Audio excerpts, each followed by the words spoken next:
বিসমিল্লাহির রহমানির রহিম। প্রিয় ভিউয়ার্স, আসসালামু আলাইকুম। আজকে আমরা জানব গীবত সম্পর্কে। গীবত একটি ভয়ঙ্কর অপরাধ। ইসলামে বদনাম করা, গীবত বা অপবাদ বা মিথ্যা রটানো একটি মারাত্মক গুনাহ। এটি শুধু একজন মানুষের সম্মান নষ্ট করে না, সমাজেও বিভেদ ও ঘৃণা সৃষ্টি করে। তাই কোরআন ও হাদিসে এ অপরাধের জন্য কঠোর সতর্কতা ও শাস্তির কথা বলা হয়েছে। প্রথমত, গীবত সম্পর্কে আল্লাহ তাআলা পবিত্র কোরআনে বলেন, তোমরা কেউ কারো গীবত করো না। তোমাদের কেউ কি তার মৃত ভাইয়ের গোস্ত খেতে পছন্দ করবে? সূরা আল হুজুরাত ৪৯-১২।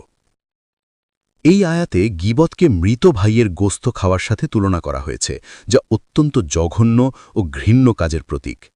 অর্থাৎ কারো অনুপস্থিতিতে তার দোষ আলোচনা করা ইসলামে কঠোরভাবে নিষিদ্ধ।